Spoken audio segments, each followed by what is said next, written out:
Hey, tubies!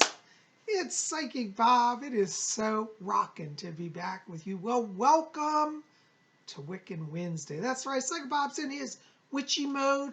Check it out. I got on my big Pinnacle t-shirt today. I got on a Mystical Mary medal. And I'm wearing my beautiful purple scarf that's got pentacles on it. Isn't that cool? I got to tell you, I got to give a shout out to Darlene Weinbrenner and Jacqueline Weinbrenner. You ladies are on my good list because it has been so chilled here on the East Coast. We're getting that Arctic blast from the North Pole. And it's been cold. And even with my heat on, my apartment's just not staying that warm. So I'm wearing my purple scarf. And what a better day to wear my purple scarf than on Wiccan Wednesday and celebrating the mysteries of magic. And this is a beautiful magical scarf. By the way, I don't know if I can see, let's show it closer. There's the pentacles that are on each end. Isn't that beautiful? Darlene and her daughter Jacqueline made this for me, and I just love it. You guys rock. Thank you so much. I'm getting a lot of use out of this scarf and a lot of fun. And you know, everywhere I go, people ask about it. So I'm so glad you're here. Well, today is Wiccan Wednesday, and before we get into all of this today, I got to tell you thank you also. Thank you to all of you who came up to yesterday's video. We did a live stream, Messages from the Spirit World. You guys seem to really enjoy that. I have a lot of fun doing those live streams, so we're going to do more live streams here. But today, just because of my schedule, I'm having to do a pre-taped video. But we're going to be back on Sunday, this Sunday, for more live streaming. So, you know, make sure to check back with us, okay? Anyways, it's Wiccan Wednesday. So last week, I told you guys, you know, we talked about the eight-pointed star. You may remember that symbol, the eight-pointed star. If you didn't see that, see last Wednesday's video. But I told you that we're going to continue today with talking about the subject of prayer boxes. And you're going to say, well, what is this prayer box? Well, prayer box is a device that many different religions use it. And it's a place to concentrate energy to create manifestation. One of the earliest prayer boxes, I've been researching this, and one of the earliest prayer boxes that I discovered comes from the ancient Hebrew tradition, the ancient Hebraic religion, Judaism. Back in the ancient days of the Bible, we're talking like probably like 5,000 years ago or more, the ancient Jews had what was known as the Ark of the Covenant. The Ark of the Covenant, I call that like the first prayer box. That's how I define it, okay? Ark of the Covenant, first prayer box. For any of you Jewish people out there, I'm not trying to be offensive. I really believe it's the first prayer box. And what's really fascinating is if you study about the Ark of the Covenant, it was a fascinating box. It was a box imbued with power. And in fact, before we get into this, let me just put up here some pictures of the Ark of the Covenant, and then that'll make more sense to you. So here is the Ark of the Covenant.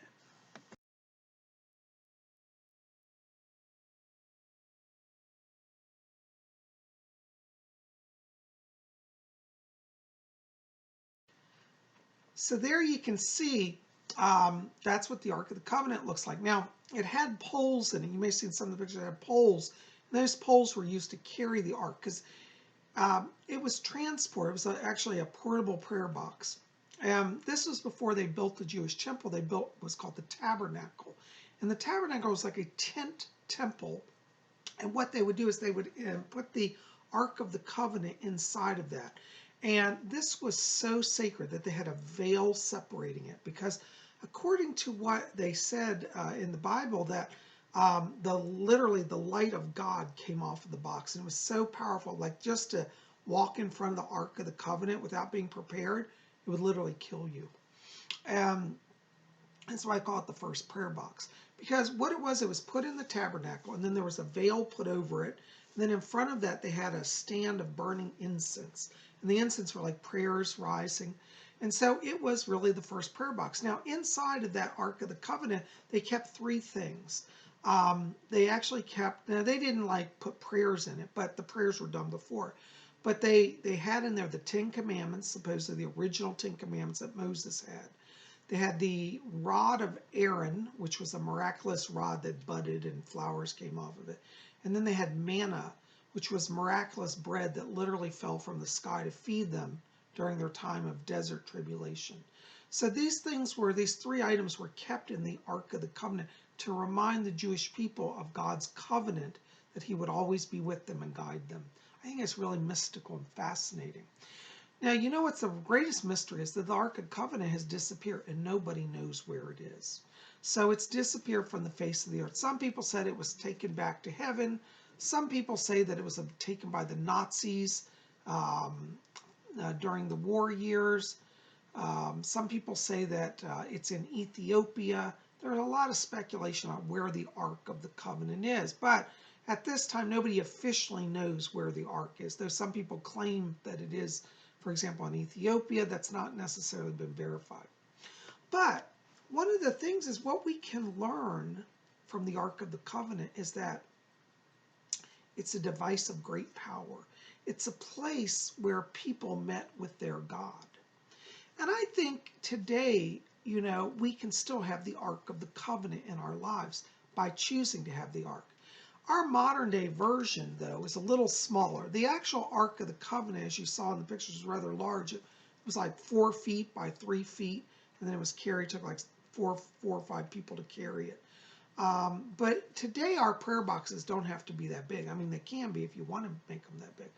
But we shrink them down.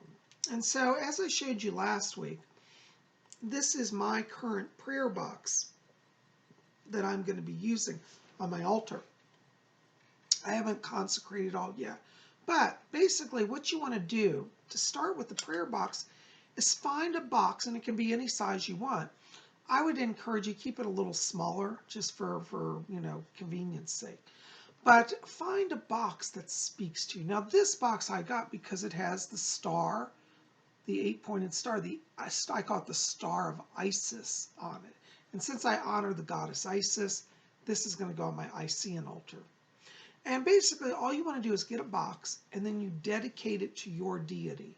Okay, whatever god or goddess or gods you want to dedicate to, you create a sacred place for it. And then each day what you do, or whenever you feel inspired, you add prayer petitions to it. Now, what are you talking about? How do you add prayer petitions? Well, get a piece of paper. Let me show you how we're going to do this. Just get a piece of paper and cut little strips. Okay, you don't have to have a big strip. So this is a piece where I just took a little strip. And then, you might want to write on that what your desire is. You might say, I need a new job. So say this, petition goes to the great goddess Isis. Great goddess Isis, please bring me a new job, by Christmas time so that I can pay my bills. So you write your heart's desire. Now, the secret is it's got to be truly a heart's desire. This cannot, well, I can't say it can't be, but it generally shouldn't just be for luxuries. Don't say, oh, I want a new box of Godiva chocolates, tomorrow, just because I like chocolate. It's probably not going to work. This has to be something from your heart that you really, really need, like a job or money to pay a bill or something that you're really invested in, okay? And so then you write your prayer on, then you fold it up, and then you put it in your box, and you just say a prayer, say, may this petition arise to the gods, so mote it be. And then you put your lid on your box. Oops, hold on, the lid on. And then you put it back on your altar. Now, with your altar, you can get as elaborate as you want. For example, you could put that on your altar and have candles on each side and, put an incenser in front. On mine, which I'm still working on setting up, but I'll show you in the future, is that I'm literally going to kind of copy the Old Testament Ark of the Covenant idea because I really like that. So I'm going to have candles around the box, and then I'm going to put an incenser right in front of the box so that my incense rises. And this will be like my miniature Ark of the Covenant because it's my communication with my deity. And that's really all you have to do to have a little prayer box. Now, I know some of you said, well, PsychicBob, I can't buy one of those fancy prayer boxes. This actually was not that expensive. I mean, it's not cheap. It was, hold on, what's the price here? $6.99. I just left the price tag on. Okay, oops, I don't know if you can see, we got glare, but it's $6.99. And I bought this at Pier 1. So you can go to Pier 1 and buy these for $6.99. I'm not being endorsed by Pier 1, but that's where I got it.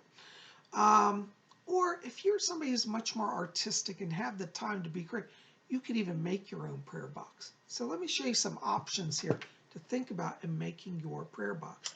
Well, for example, you don't have a lot of money. I bet you if you scrounge through your closet, you could find a little jewelry box somewhere. Right? These are wonderful little prayer boxes. I save jewelry boxes because, I'm always buying jewelry, but I just love the boxes, especially the silver and gold. This is a gold one, but I have some, I don't have it right here, but I do have some in silver as well. And now I took the cotton out of this. They come with cotton, but you kind of want your prayer box so you can put stuff in. If you have cotton in it, kind of keeps it from getting filled up. And then, like this box, you could use that as your prayer box. Now, you don't have to have any symbols or images on your box. It could be a simple, plain golden box or silver box. And that's fine. Or if you wanted to, you could take a marker and trace a sacred symbol on it, like a pentacle. Hold on, let's try that. As they say, necessity is the mother of all invention. So here I've got a beautiful black marker. It could be any color. I'm just using black today because that's the one I had. But I could take this prayer box, okay, and I could anoint the outside with a sacred symbol. So let's say we're going to use the pentacle because it's Wiccan Wednesday, but you could put a cross on here or an ankh or a Jewish star, a Hebrew star, any sacred symbol you like. But I'm going to just put this on here and look at this.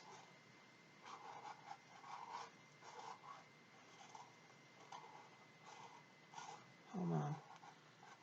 I'm having a little trouble here. Doing it by hand. All right. Now see, there's a beautiful pentacle. We could put a circle around that. We want to. You don't have to, but it's just an option.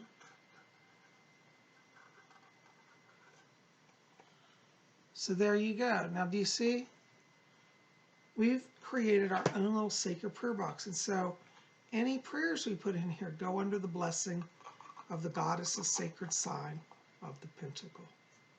And your prayer box can be that simple. So, whether you want to go out and buy an expensive box or a fancy box or just have a simple little jewelry case. A lot of times you go to jewelry stores, they'll even give these to you for free. You just say, do you have any extra box? I just need a box. Or if you go to the dollar store, a lot of times they sell these at the dollar store too. So you don't have to spend a lot of money is what I'm trying to say. Now, if you're somebody you live in a household where there's a lot more hostility and people, you can't openly do that. Because I know a lot of people live in houses where it's like, they said, all my roommates or my family are fundamentalist Christian. I can't do this openly. Well, you don't have to have a symbol on it. Or another option is, what if you put the symbol inside? So we could put a pentagram inside this, or a pentacle, either one you want to call it. And again, remember, it can be any symbol that's sacred to you. It doesn't have to be a pentacle. I use that because I'm a Wiccan. Okay, now look at that. We've put that inside this box. Isn't that wonderful?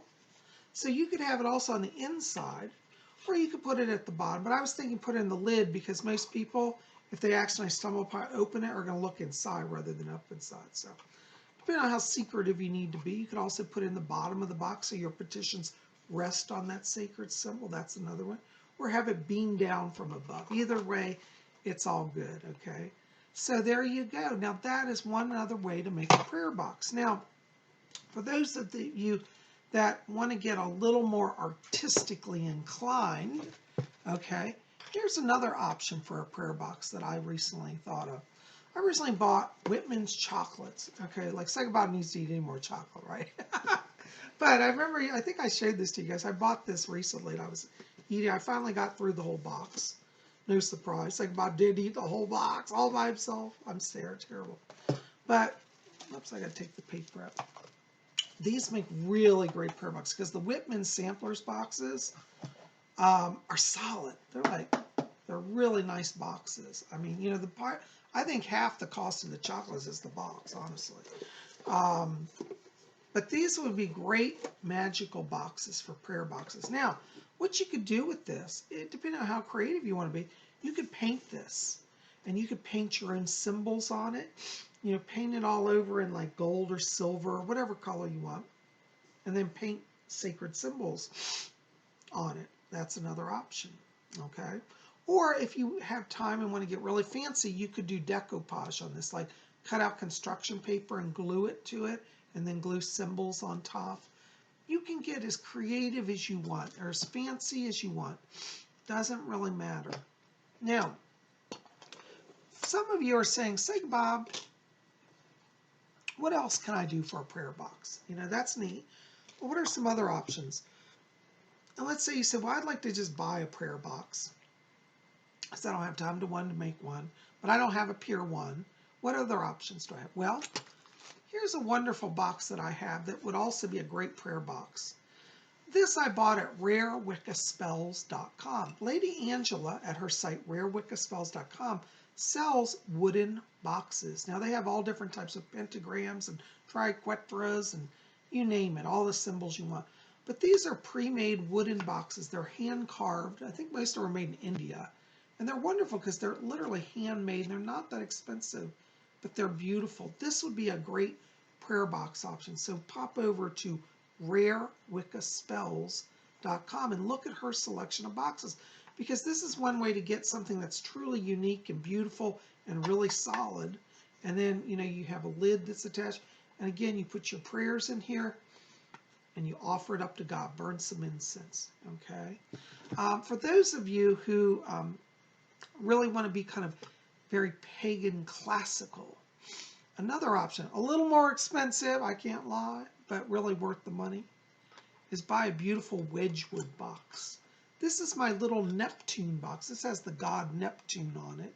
Any of you who collect Wedgwood porcelain know that they have ancient pagan gods on all their stuff. It's a great pagan sort of pottery company. I don't think they started as pagan, but a lot of pagans like them because of that. This would be a wonderful, elegant little prayer box, and you could keep that in your little altar area and put petitions in. Now remember, your prayer box can be any size that you want.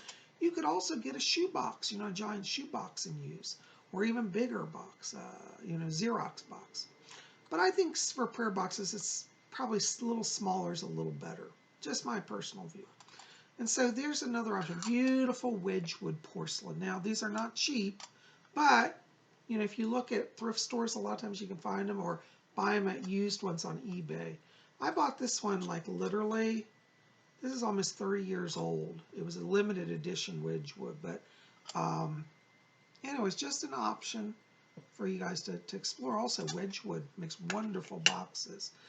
Here's another box that I got. This is another Pier 1 box. This has an M on it, and this is for my title of Marquis of Montrose. And this could be a prayer box as well. I'm actually using it for jewelry at the moment. But, you know, Pier 1 has a number of boxes. So, you know, try to keep your mind open and be creative. Now, one of the other things you can do also once you have your prayer box is you can also add what I call a symbol of power to it. Now, remember how we talked about in Israel, in the ancient Israeli prayer box, or the Ark of the Covenant, they kept 3 items. They kept the 10 Commandments, the rod of Aaron, and the manna, the sacred bread from the desert, right? Well, what if, you know, we got a prayer box, and for example, I love Mother Mary. She's one of my goddesses. So I have a beautiful prayer card with Mother Mary on it. And it has a little prayer on the back, the Hail Mary. So if you have your prayer box, you have one large enough, and you had a prayer card, you could just throw that prayer card down in that box and then put your prayers on that. And that would add a little more power to your prayer. So think of like also in your prayer box, not just putting your prayers, but also sacred symbols of power, okay? Here, let me give you an example. So one of my consecrated charms of power, here's my 8-pointed star. I showed this to you last week, right? Well, what I could do is with my 8-pointed star box, I could add that charm down into this box and keep that in the box as part of the power core of that box to increase my spells, increase my prayer requests. So you can add sacred items besides just prayers to your prayer box, But I would say only add things that are truly sacred and that you view as things of power. Like don't just put in just, just a casual thing that, you just found on the street. Unless, of course, it's really sacred to you. But like try to find things that really mean something. So since I'm working, this is for the goddess Isis, the 8-point star. That pendant is a Star of Isis pendant. So I can keep that in the prayer box with my petitions to give extra power to it. So think about that. You can add prayers to it and you can add objects of power. So there you go. There are some ideas for prayer boxes, and I hope that gives you some insight.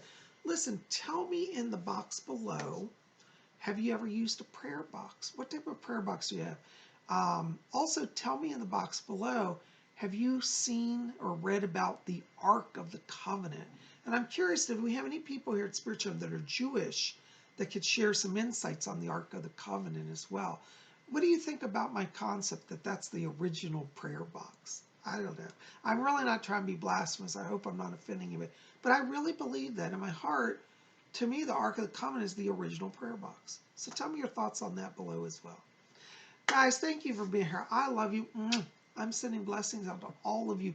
Listen, keep it here at Spirit Channel. We got more coming. We'll be back here tomorrow, Vlog Thursday. I don't know where we're going to go, but just be here. We'll have some sort of adventure. And I thank you for being here. I love you guys, and we'll see you then. Until tomorrow, may all of you always, oh, forgot.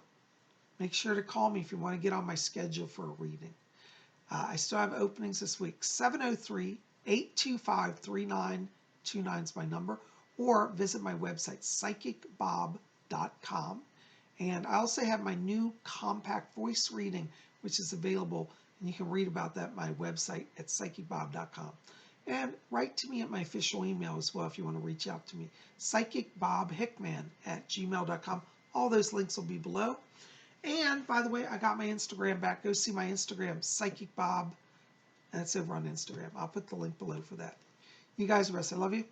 We'll see you tomorrow. And as I always say, until then, may all of you always blessed be.